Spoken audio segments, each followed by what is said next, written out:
बिस्मिल्लाहिर्रहमानिर्रहीम अस्सलाम वालेकुम। मैं आपकी खिदमत में हाजिर हूँ बहुत ही अच्छे रिश्ते के साथ, जिनकी बरादरी है जट और बच्चा गवर्नमेंट जॉब कर रहा है। फैसलाबाद के टॉप लोकेशन में पोश एरिया में उनके घर हैं।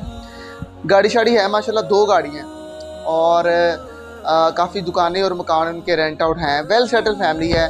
वाला साहब भी उनके गवर्नमेंट मुलाजिम हैं और वालदा भी गवर्नमेंट मुलाजिम हैं। एक सिस्टर जो हैं वो MBBS कर रही हैं CMH इस्लामाबाद से, और बाकी सारी फैमिली माशाल्लाह पढ़ी लिखी है।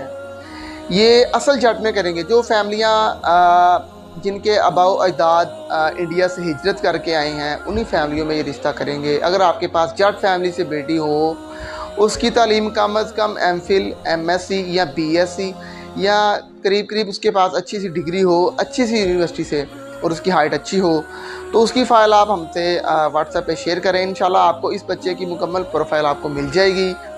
जैसे हमारी प्रोफाइल मैच होगी दोनों फैमिलियों के, हम इंशाल्लाह विज़िट करवाएंगे और रिश्ता डन करवाएंगे। अगर आपको इस रिश्ते के मुतल्लिक़ या मज़ीद रिश्तों के लिए हमसे किसी भी मामले में रब्ता करना हो, हमारा फ़ोन नंबर नीचे कमेंट सेक्शन में और डिस्क्रिप्शन में मौजूद है। इसी के साथ हमें इजाज़त दीजिए। अल्लाह हाफ़िज़।